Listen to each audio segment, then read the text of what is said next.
여러분들의 부동산 길라잡이, 부동산 가이드 진행의 강주리입니다. 서울 주택 공급의 핵심인 재개발과 이 재건축이 평균적으로 18년 정도 넘게 지연이 되면서 공급 병목 현상이 심각해지고 있다고 합니다. 이를 해결하기 위해서 조합은요, 사업 결정권을 유지하고 공공이 인허가와 자금 조달 등을 대행하는 공공 대형 정비 사업이 제시하고 있다고 하는데요. 이렇게 되면 이제 전문성과 속도를 동시에 높여서 정비 사업이 활성화될 예정이라고 합니다. 요즘 재개발과 재건축 관련해서 투자자들의 이목이 좀 집중이 되고 있는데 그분들에게 또 긍정적인 소식들이 빨리 전해지길 바라봅니다. 저희 방송 여러분들의 참여로 진행되는 거 다들 알고 계시죠? 부동산 관련된 고민들 무엇이든 좋습니다. 저에게 전화 또는 문자 주시기 바랄게요. 02-2638-3964번 서울 전화 02-2638-3964번으로 전화 주시거나 또는 문자입니다. 샵 3989번으로 궁금하신 내용 적어서 지금부터 계속 보내주시기 바랄게요. 자, 그럼 부동산 가이드 오늘도 힘차게 출발하시죠.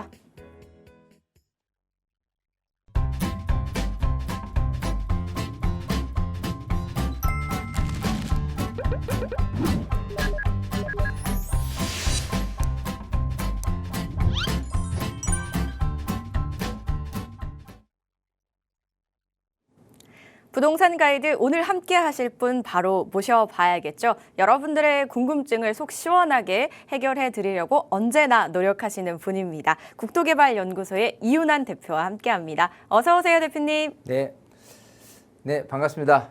전국계신 시청자 여러분, 목요일 3시의 남자 이윤환입니다.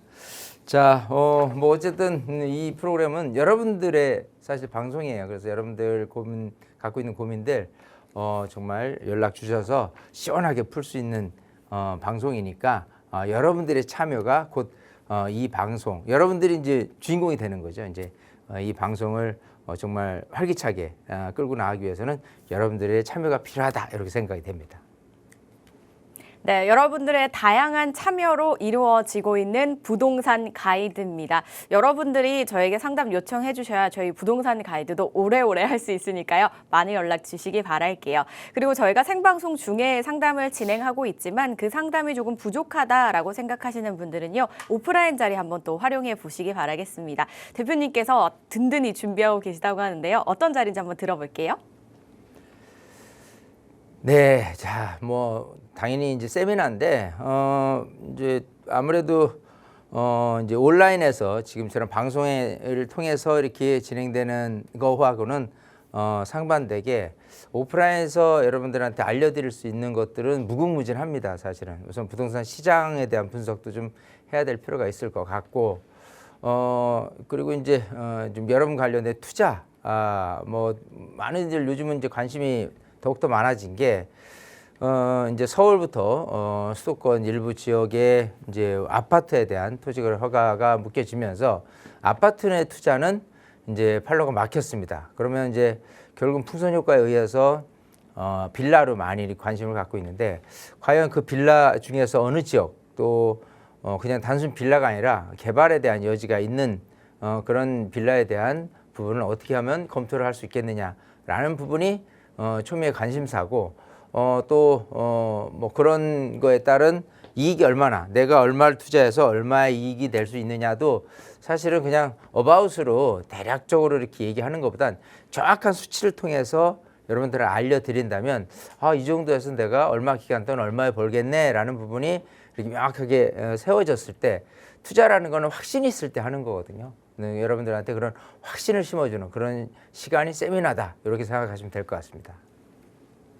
네, 참석하셔서 여러 궁금증 한번 해결해 보시기 바랄게요. 궁금하신 사항은요. 02-2638-3964번과 샵 3989번으로 많이 연락 주시기 바랄게요. 자, 그럼 저희는 본격적으로 이슈 체크부터 하고 넘어가 보도록 하겠습니다. 지난 10월 15일이었죠. 정부가 발표한 부동산 고강도 대책입니다. 풍선 효과로 인해서 이제 인천 부동산 시장에서 그런 효과가 좀 두드러지게 나타난다고 합니다. 특히 신축 아파트에 대한 선호 현상은 뭐 계속해서 커지고 있는 상황이잖아요. 그런 현상과 맞물려서 이제 분양권 거래도 함께 크게 증가하면서 시장의 열기를 지금 주도하고 있는 흐름을 보이고 있다고 하거든요. 이런 부분들이 현장에서는 사실인지 어떤지 한번 이야기 나눠보도록 할게요. 대표님 전해주시죠.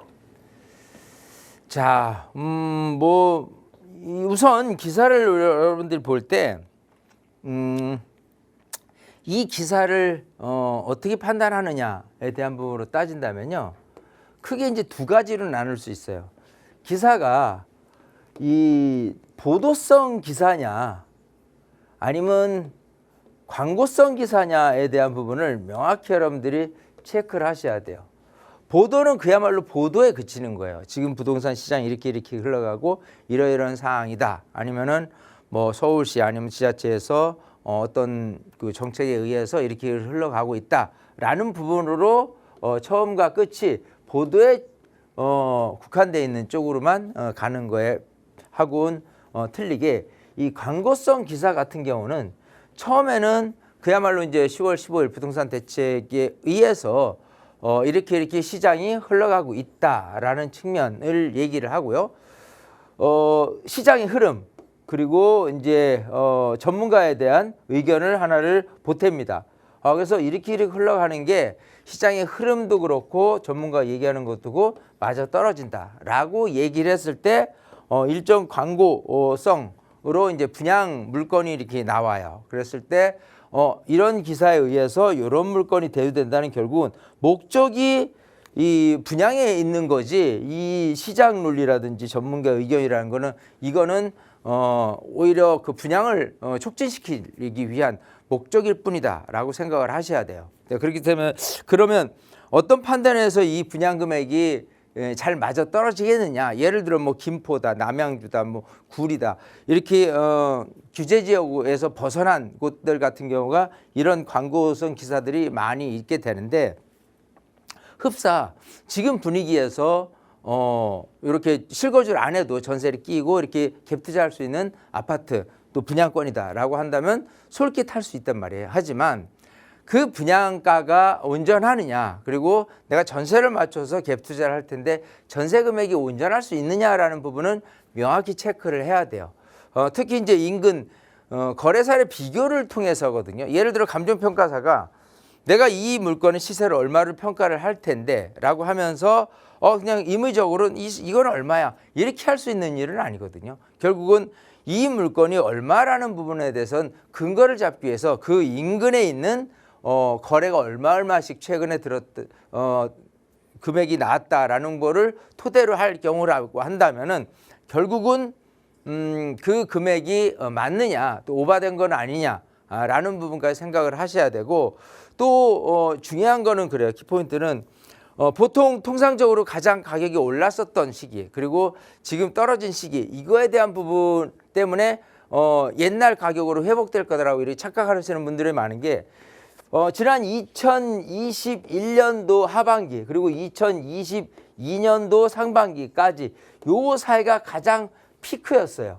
이건 이제 문재인 정부 말기, 윤석열 정부 들어오기 전 단계에 가장 꼭지를 탔다가 이 이후로는 가격이 이제 빠진 데가 많습니다. 하지만 서울에서도 중요 지역이라든지 강남을 필두로 한 곳 같은 경우는 소위 전 고점이라고 하죠. 어느 정도 이런 시기에 가장 올랐었다가 약간 뭐 주춤해서 떨어질 수 있는데 다시 치고 올라와서 이 시기의 금액을 상회하는, 전 고점을 더 올려버리는 그런 쪽으로 이렇게 하는 반면에, 대체적으로 이 전고점을 찍은 이후로 뭐 2년, 3년 동안 계속 내리막을 걷다 보니까 굉장히 좀 낮은 금액으로 지금 더 처해진 곳이 많이 있거든요. 여기 같은 경우라고 한다면은 지금 분위기상으로는 가격이 이렇게 크게 올라갈 가능성이 없겠다라고 판단을 하셔야 돼요. 그런 상태에서 분양 금액을 어디에 놓고 판단을 할 것이냐도 굉장히 중요하기 때문에 여러분들이 조금 명확한 판단을 하기 위해서 우선은 뭐 예전 금액 뭐나 이런 것도 중요하지만 인근에 거래되는 금액, 매매 금액, 전세 금액을 명확히 체크를 하고 분양을 받아도 받아야 된다. 이렇게 말씀을 드리고 싶습니다.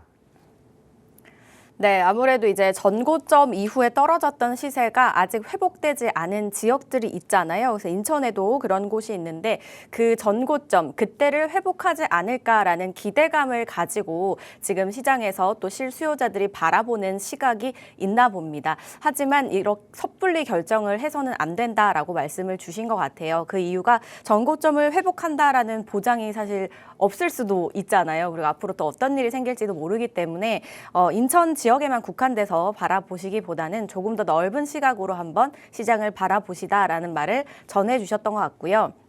그런 부분에 있어서 궁금하신 부분은 저희와 함께 상의와 또 상담을 하시면서 하나씩 전략 세워보시기 바라겠습니다. 그러기 위해 또 저희가 있는 거니까요. 많은 전화, 문자 또는 오프라인 자리 한번 활용해 보시기 바라겠습니다. 오프라인 자리 소개해드리고 넘어갈게요. 지금 화면 통해서 장소 그리고 시간, 날짜, 주제까지 나가고 있습니다. 지금 나가고 있는 주제 외에도요. 여러분들 가지고 계시는 부동산 관련 고민들 또는 맞는 전략들 세워보실 수 있으니까요. 꼭 한번 참석해 보시기 바랄게요. 지금 장소와 시간, 날짜 그리고 번호까지 한번 메모해 두셨다가 문의사항 있으시다면 02-2638-3964번과 샵 3989번으로 많이 연락 주시기 바랄게요. 저희는 그럼 본격적으로 여러분들의 고민들 하나씩 해결해 보도록 하겠습니다. 먼저 첫 번째 전화 연결부터 해볼게요. 여보세요? 네, 안녕하세요. 네, 반갑습니다. 시청자님, 어떤 점이 궁금하실까요? 네, 제가 2020년에 고양시 토당동 대곡역 두산 2부 1단지를 25평 분양권을 취득했었는데, 네. 그리고 2023년 1월에 준공이 돼서 상생 임대로 전세를 주고 있어요. 네. 네, 근데 최근에 제가 양천구 신정 뉴타운 두산 2부 30평을 샀거든요. 예. 네, 그래서 올 12월에 입주 예정인데요. 네. 그러면 이제 2주택이 돼서 아. 대곡역 두산 2부를 네. 지금이라도 매도하는 게 좋을지 아니면 상생 임대 기간이 끝나는 2027년 1월쯤에 매도하는 게 좋을지 궁금하고요. 네. 네, 그리고 두산 2부 시세가 한 7억 5천으로 한 1억 정도 올랐는데 네. 매도하면 한 3억 정도로 서울에 유망지역 빌라를 한번 사두고 싶습니다. 재개발하는 쪽으로요. 네. 어떻게 하는 게 좋을지 궁금합니다. 부동산 평소에 재테크 관리 정말 잘 하시나 봅니다. 되게 잘 네. 알고 계시는 것 같아요. 네. 일단 지금 현재 2주택이 되니까 이거를 지금 매도할지 상생 임대 기간이 끝날 때 매도할지 궁금하시고요. 매도 후에 그 남은 예산으로 이제 서울에 지금 재개발이 활발하다 보니까 한번 투자해봐도 괜찮을까요? 궁금하신 거 맞으시죠? 네. 네, 저희 전화 정말 잘 주셨습니다. 대표님과 한번 이야기 나눠보시기 바랄게요. 네. 네, 반갑습니다. 네, 안녕하세요. 네. 자, 지금 고양시 토당동에 있는 아파트를 한 채 갖고 있어요. 네. 근데 이제 여기서 거주는 안 했고 이제 상생 임대주택으로 지금 보유를 하고 있는데 이제 실거주를 목적으로 신정동에 이제 아파트를 지금 이제 12월 달 입주를 할 예정이긴 한데 요거를 어떻게 할 거냐예요. 네. 네, 근데 여기 아까 7억 5천이라고 그랬으니까 1억 올랐다니까 6억 5천에 분양받아서 지금 이제 한 7억 5천 시세가 되는데 자, 이렇게 한번 보죠. 우선 이 대곡역 이라고 하면요. 지하철 3호선, 경의중앙선, GTX A 노선부터 해가지고 굉장히 좀 여기 많이 지나갑니다. 그죠? 네. 자, 그 상태에서 이제 이 토당동 쪽에 있는 아파트들이 여기에 있는 교통 어떤 편의성 때문에 굉장히 좀 가격이 좀 어느 정도는 좀 올라 있는 거는 사실이긴 하는데 생각하는 것보다 대곡역하고 그렇게 가깝지는 않아요. 네, 맞아요. 그리고 그야말로 그 도로 자체가요. 뭐 이렇게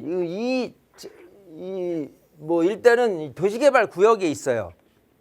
그러다 네. 보니까 뭐 예를 들어 지하철역인데 이렇게 아파트를 지나서 뭐 이렇게 도심에 있는 부분을 하는 게 아니라 농로를 따라서 이렇게 지하철을 기능을 이용을 하다라고 하니까 이걸 뭐 지하철 역세권은 아니지만 어쨌든 이런 기능을 잘 활용을 하느냐에 대해서는 퀘스천 마크란 말이에요. 네. 자, 그래서 그런지 어쨌든 가격이 1억 정도밖에 안 오르기는 했는데 자, 지금 우리 시청자님은 그거예요. 자, 이게 지금 현재 있는 A라는 물건이에요. 이게 이제 네. 종전 주택이고 B라는 거를 지금 이제 신정동에 있는 아파트를 새로 사셨어. 그래가지고 일로 입주를 해. 그러면 둘 간의 관계는 뭐 일시적 이주택이야라는 거인데 사실 일시적 이주택이라고 얘기하는 거는 요거를 비과세 받을 수 있는 기간이 얘를 산 시기로부터 3년 안에 비과세를 받을 수 있어요. 근데 우리 시청자님은 지금 비과세 사항이 아니잖아요.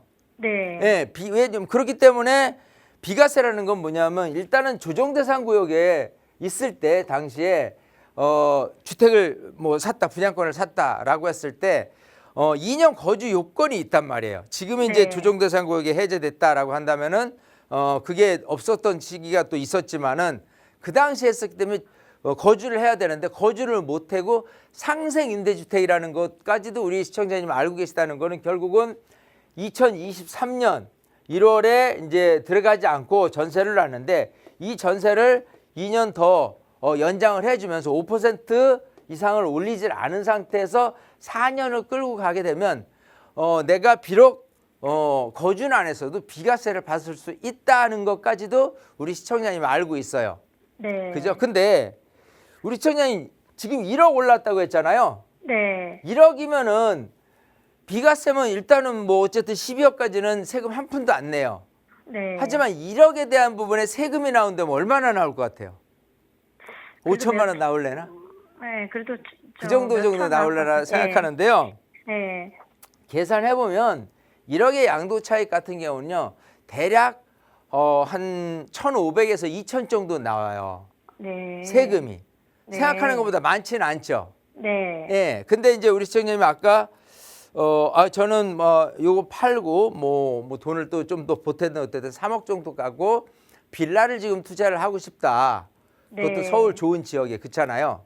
네. 근데 지금 비과세에 대한 1,500에서 2천을 벌기 위해서 2027년 1월까지 끌고 가느냐 아니면 지금 1,500에서 2천을 물고라도 지금 과감히 매도를 하느냐라고 따진다면 이 빌라를 내가 투자하는 시기라 지금이냐 아니면 2027년 1월이냐가 정해지는 거잖아요.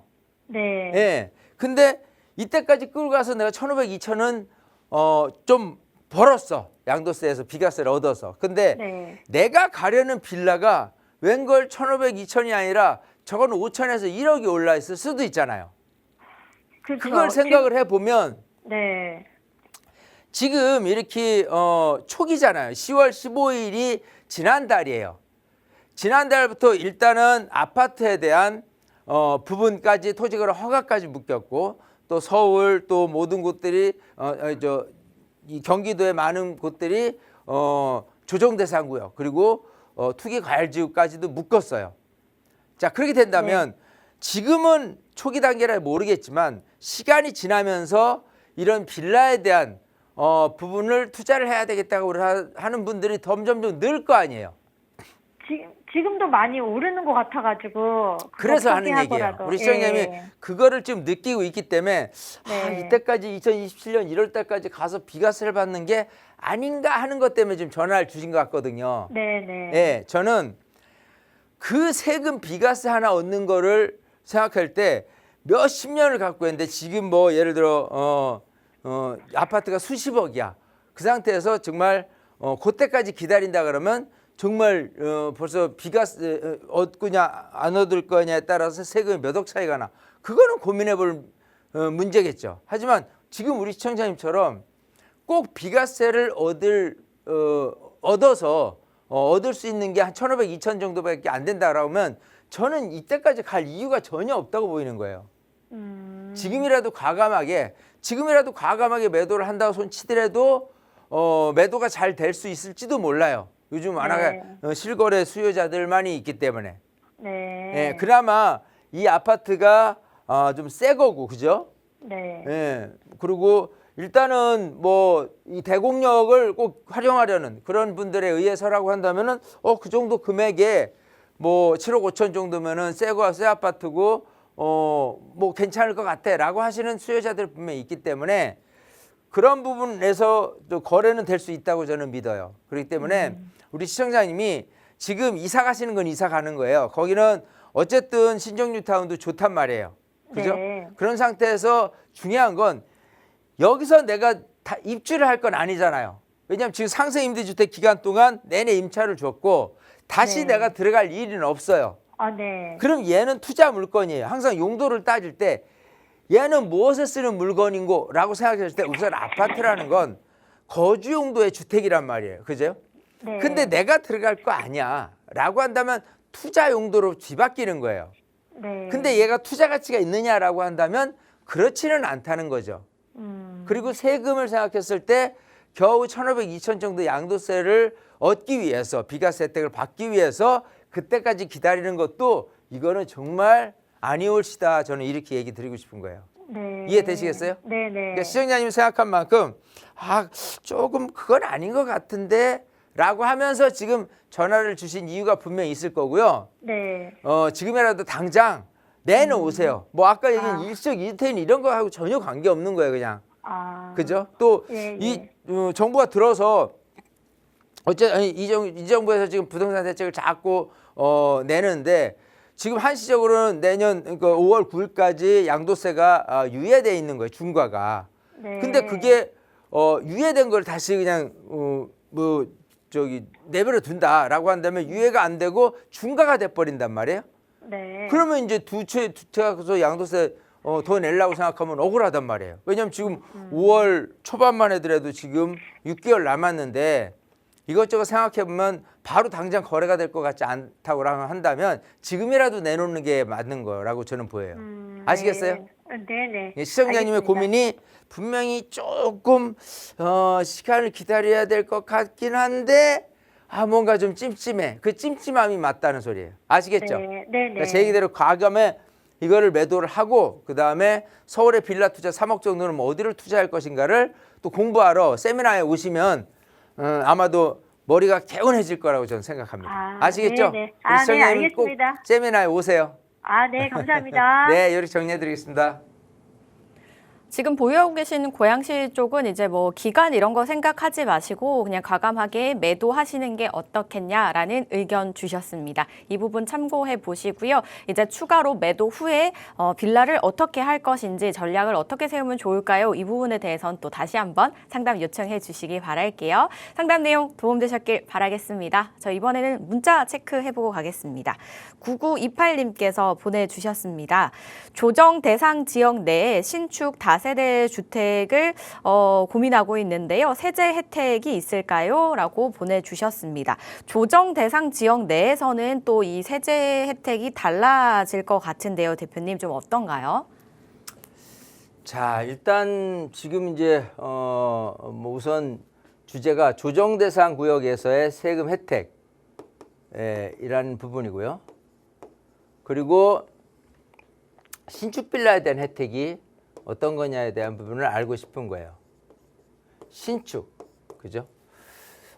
기본적으로 이제 조정 대상 구역이 되든 안 되든 관계없이 신축 빌라에 대한 혜택은 이미 좀 굉장히 좀 많이 있어요. 우선 취득세부터의 혜택, 그리고 보유세, 이제 종부세에서 주택수에서 빠지는 부분, 그리고 양도세 마찬가지 다 주택수에서 제외되는 부분이 있어요. 자, 그렇게 됐을 때 만약에 조정 대상 구역으로 서울을 다 묶었어요. 그 상태에서 이제 취득세를 우선 계산을 해 볼 경우라고 한다면 만약에 내가 1주택을 갖고 있어요. A라는 주택을 아파트를 한 채 갖고 있고 조그만 뭐 다세대 빌라를 투자용으로 매입을 하려고 그래요. B를. 근데 만약에 B를 투자를 하려고 하는데 기본적으로 이제 A 주택이 있는 상태에서 조정 대상 구역으로 묶여 있는 상태에서 B를 매입을 한다라고 한다면 바로 8%로 넘어가는 거예요. 기존 빌라 같은 경우는 그렇게 된다는 거죠. 자, 그렇기 때문에 이게 부담스러워. 만약에 금액이 뭐 5억짜리 빌라다. 그죠? 원래는 5억에 1%니까 한 500만 원 낼 건데 8%니까 58에 4천만 원을 취득세로 부담을 해야 돼.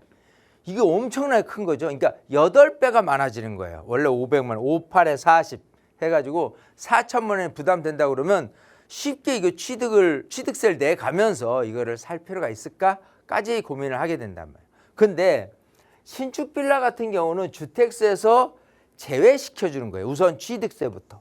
그러면 취득세에서 주택수 제외된다라고 한다면 이 신축 빌라가 여기처럼 B라고 가정을 할 경우에 얘를 제외시켜 주는 나머지 개수 갖고 주택수를 산정하는 거예요. 그렇게 된다면 결국은 얘가 주택수에서 빠지니까 주택이 하나가 있는 거예요. 그러면 1주택에 대한 부분으로는 취득세가 온전한 세율입니다. 정상 세율. 그렇기 때문에 1%를 받을 수가 있다는 거예요. 그렇게 따진다고 한다면 신축 빌라와 구빌라의 차이는 취득세부터 어마어마하게, 특히 조정 대상 구역에서의 어떤 이런 취득세는 어마어마하게 큰 차이가 있을 수 있다라는 부분이고요. 나머지 또 보유하면서 또 나중에 추후 양도하면서 이마저도 주택수 산정에서 제외된다라는 부분으로 따진다고 그러면 세금 혜택은 어마무시하게 커지는 거예요. 왜냐하면 특히 이제 이 보유세에서 얘기하는 종부세에서의 주택수가 2개냐 3개냐 뭐 이런 거에 따라서 세율이 좀 틀려질 텐데 이게 만약에 그 안에서 주택수에서 빠져버린다라고 한다면 이 보유세에 대한 혜택도 엄청나게 크다 이를 볼 수 있는 부분이고요.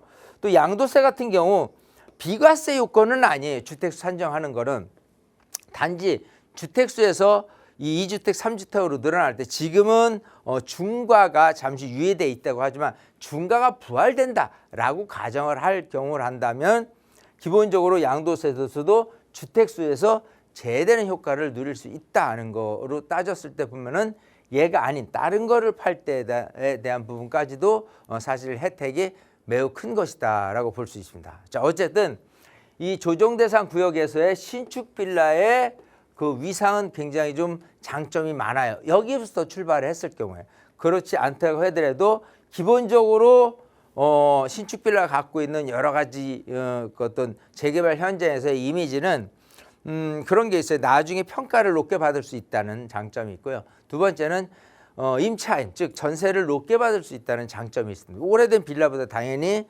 높은 금액이에요. 그러면 내 갭이 줄어드는 효과가 있을 수 있는 거예요. 투자라는 거는. 자, 그렇기 때문에 기본적으로 이런 신축 빌라 갖고 있는 거는 세금 말고도 나중에 재개발 현장에서의 다른 구빌라에 비해서 어마어마하게 큰 차이가 날 만한 어떤 혜택이 많기 때문에 많은 부분에 이 관심을 갖는 게 좋겠다. 이렇게 말씀드리고 싶습니다. 네, 아무래도 신축 빌라가 주택수에서 제외가 되다 보니까요. 그렇게 된다면 이제 세제 부분에서도 혜택이 꽤 많은데요. 그 부분이 아니더라도 장점이 여러 가지가 많다라고 합니다. 그래서 매수를 고민하시는 분들이라면요. 이 점을 잘 살펴보시고 매수를 해보시면 어떨까라고 이야기를 주셨습니다. 또 취득세와 보유세, 양도세 관련해서도 하나씩 좀 설명을 주셨는데요. 아무래도 세금 부분은 좀 들어도 헷갈리시잖아요. 그래서 메모하시면서 분명히 들으셨겠지만 그럼에도 불구하고 잘 헷갈린다 하시는 분들은 다시 한번 저에게 상담 요청 주시거나 또 오프라인 자리도 꼭 활용해 보시길 바라겠습니다. 상담 내용 참고해 보시길 바랄게요. 저희는 이번에 다시 전화 연결해 보겠습니다. 여보세요? 네, 여보세요. 네, 안녕하세요. 예, 안녕하세요. 네, 어떤 점이 좀 궁금하세요, 시청자님? 예, 저는 직장 때문에 이제 동탄에 전세로 거주하고 있는데요. 네. 영등포 신길동에 그 우성 2차 아파트 22평을 보유하고 있어요. 네. 여기가 지금 재건축 이제 진행 중이고요. 네, 투자금 한 4억 정도로 근처에 있는 그 삼성 아파트 17평을 재건축을 보고 좀 투자할까 하는데 네. 이게 괜찮은 생각인지 좀 궁금합니다. 아, 네. 현재 그러면은 지금 보유하고 계신 거는 신길동에 있는 아파트신 거죠? 네네. 네네. 여기를 보유하고 계신데 근처에 있는 다른 재건축을 보고 있는 아파트를 추가로 매수하는 게 어떨지 이 부분 저희 대표님과 한번 말씀 나눠보세요. 네. 네, 반갑습니다. 네, 안녕하세요. 안녕하세요. 네. 자, 일단은 지금 영등포구 신길동에 있는 그 우성 2차를 갖고 있는데 네. 자, 요거에 대한 어떤 이제 가격이 좀 올랐어요. 그잖아요. 네. 여기가 지금 우성하고 우창하고 합쳐서 한 네. 939세대가 되는데 이게 1212세대도 늘어나는 부분의 효과성 그리고 아무래도 이제 이 신풍역하고도 가까운 부분 또 이렇게 초등학교를 끼고 있다는 여러 가지 장점이 많은 가운데서 일단 재건축의 맛을 봤어요. 네. 그죠? 자, 그 상태에서 뭐 내가 여기로 입주를 한다 뭐 한다를 뭐 그건 뭐 둘째 얘기고 어쨌든 이런 상태에서 재건축을 하나를 더 하면 어떠냐라는 부분이 눈에 들어온 거예요. 그것도 작은 평형을 한 4억대 갖고 했는데 일단 지금 여기가 서울이 조정대상 구역과 투기과열지구로 묶였잖아요. 네. 조정대상 구역은 통상적으로 세금에 대한 규제가 있는 지역이라고 보시면 되고요. 투기과열지구는 재개발 재건축 현장에서의 규제가 따르는 거예요. 그래서 특히 이 재개발 재건축 같은 경우 어떤 규제가 있냐면 5년 재당첨 금지가 있어요. 아. 이건 뭐냐면 내가 얘에서 이제 사업이 지금 막 진행이 돼가고 있어. 그래서 관리처분 득하고 그러고 이제 조합원 그 조합 분양을 받을 거 아니에요. 네. 그러면 그것도 당첨이라고 얘기를 해요. 네. 예, 그러니까 조합으로서 내가 이제 그 계약을 쓰는 부분이 있다라고 한다면 여기서 내가 조합 분양을 받게 되는 계약서를 쓰는 살자 이후로 5년 안에는 재당첨이 금지되는 거예요. 아, 만약에 네. 옆에 있는 삼성동이 지금 사업은 비슷하게 가고 있거든요. 네. 조금 빠르긴 하는 것 같지만 얘도 곧이어서 가가지고 나중에 소위 분양 받을 때 5년 안쪽에 딱 걸렸어. 그러면 나는 현금 청산되는 거예요.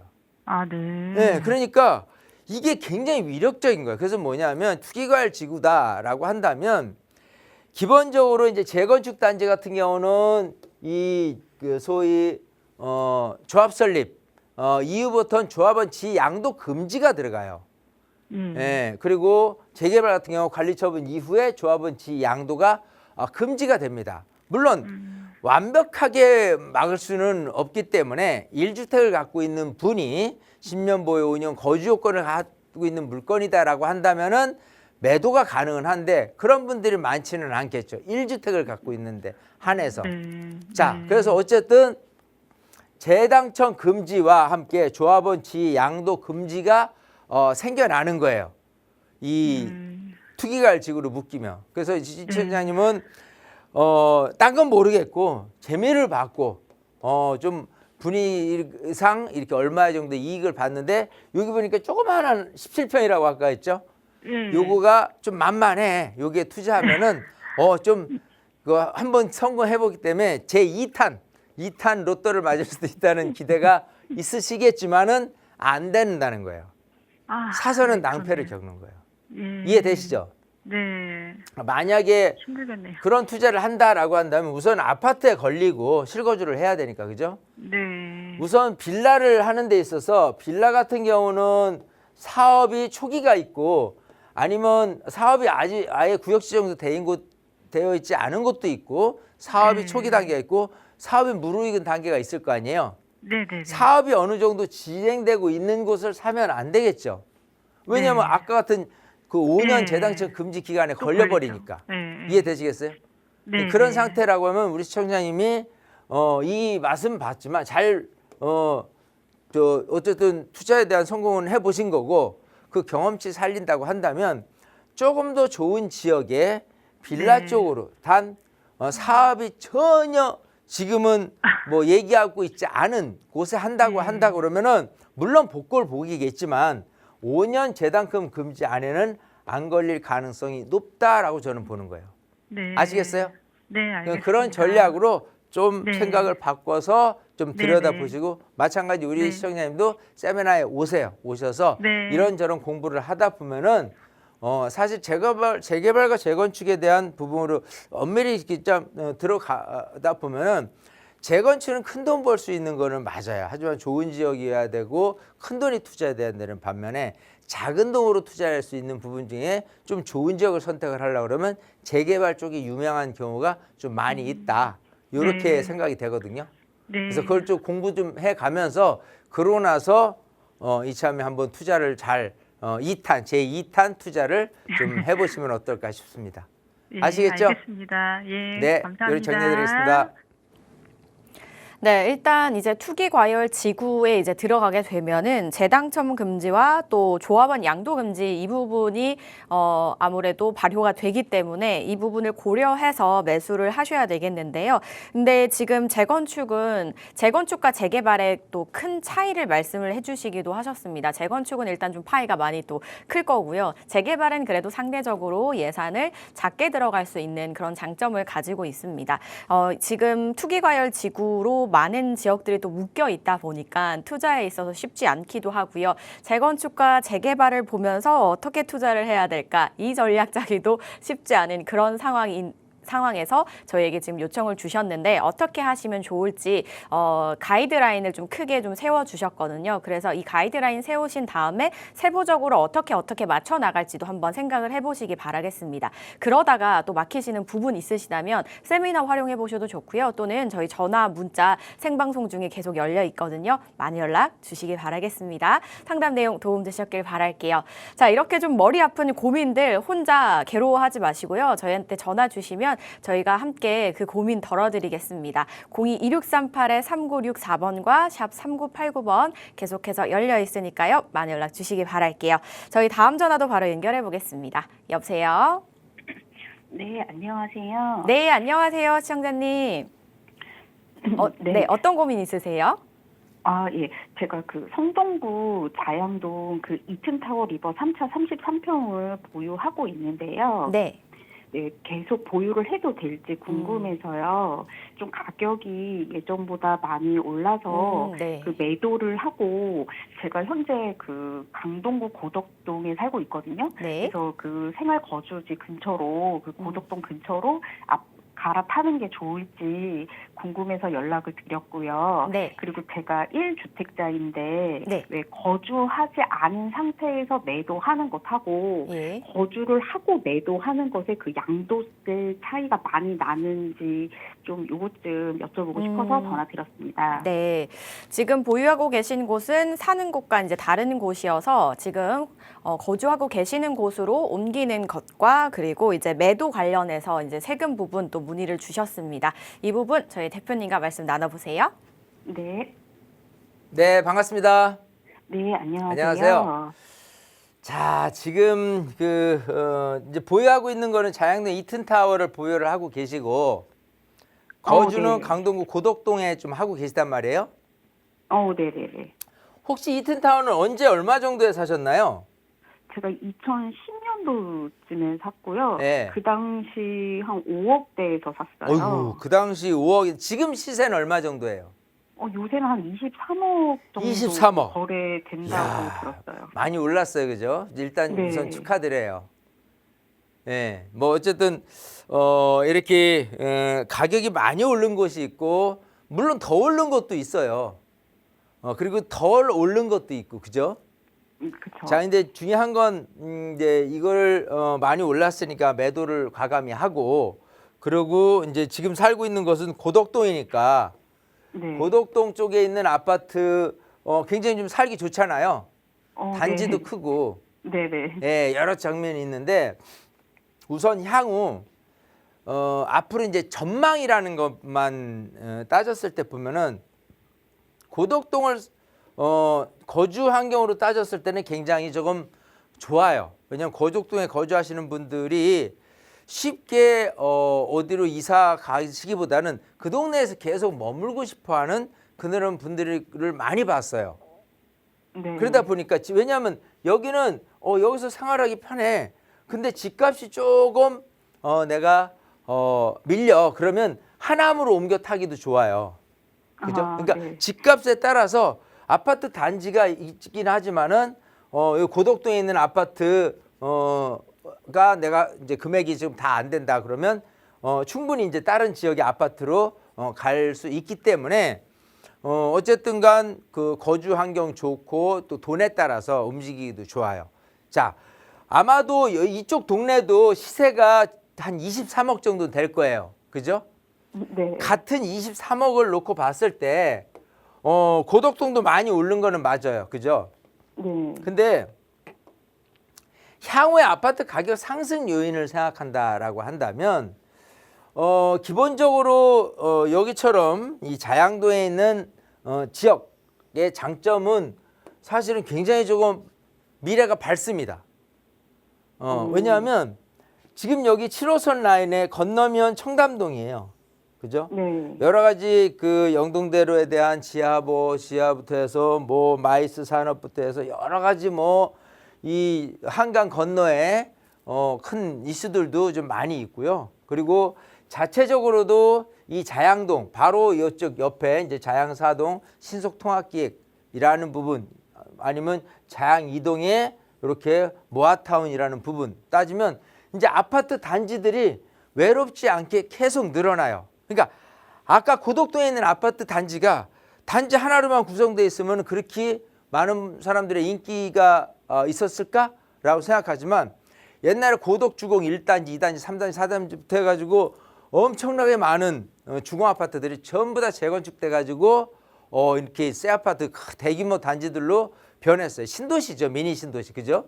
네. 자, 그렇기 때문에 거주 환경이 좋아지는 건 맞는데 이 접근성이나 이런 걸로 따졌을 때 보면은 자양동만 하겠느냐라는 생각은 우선 해야 돼요. 지역적으로 이렇게 봤을 때 이리 보세요. 여기가 이제 광진구고요. 전체적으로. 그리고 여기가 이제 자양동이고요. 강동구는 이쪽입니다. 자, 이거를 크게 이제 지도라는 부분이 참 이 시각적으로 봤을 때 이제 어떤 표현을 해주냐면 우선 여기가 서초구고요. 여기가 강남구예요. 그리고 여기가 송파구입니다. 이게 강남 3구예요. 자, 거기다가 지금 용산까지 뭐 어쨌든 지금은 서울 전역으로 다 규제지역으로 묶였다고는 하지만 용산까지 4개 구역이 규제지역이 있었어요. 그만큼 핫하다는 거예요. 핫. 자, 용산 지역은 이 서초구 한강 건너가 되는 거고요.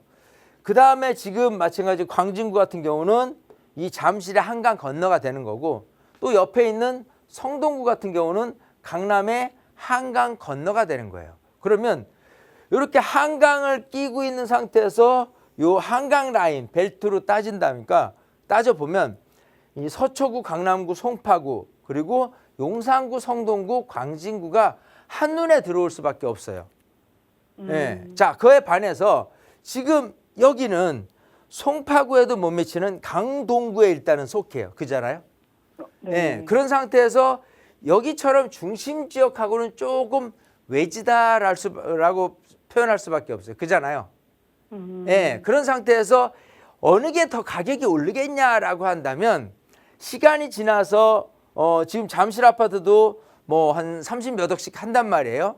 그것처럼 점점 벌어지고 있어요. 왜냐하면 지금 강동구에 있는 아파트도 많이 올랐다고는 하지만 결국은 송파가 더 먼저 오를 것이고 더 많이 오를 것이고 그 다음에 따라 오르는 그런 형국이거든요.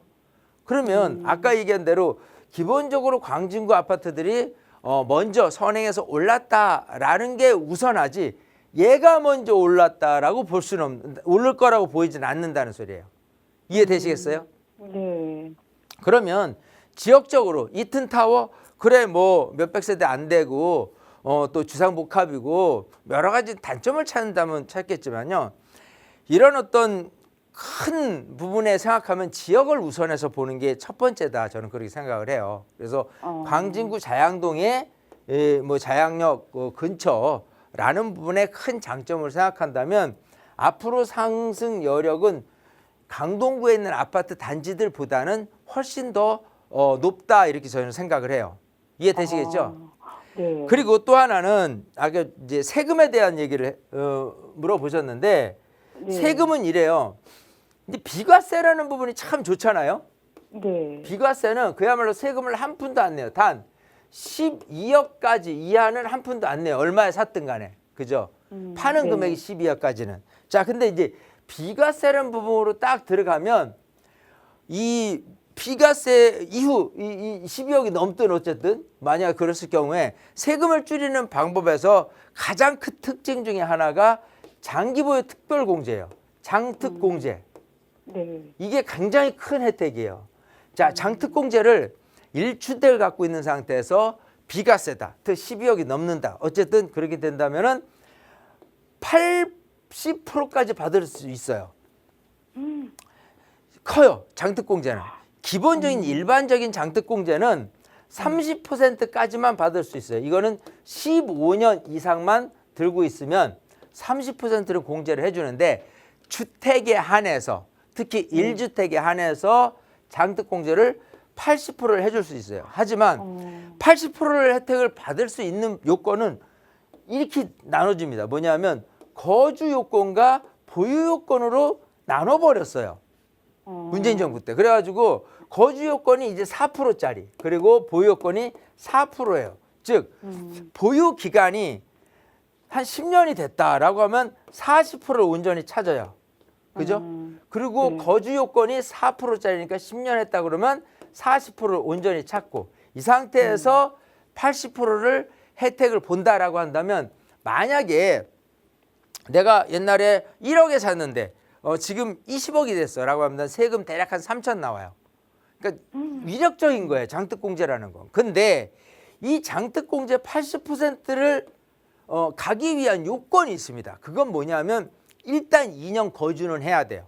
그래야 얘를 써먹어요. 자, 그러면 2년 거주만 했어 라고 한다면 일단 거주 요건에서 4% 2년이니까 8%를 얻어낼 것이고 보유는 10년을 했어. 그러면 40%예요. 그러면 48%를 얻어낼 수 있는 거예요. 2년만 거주했다 손 친다면.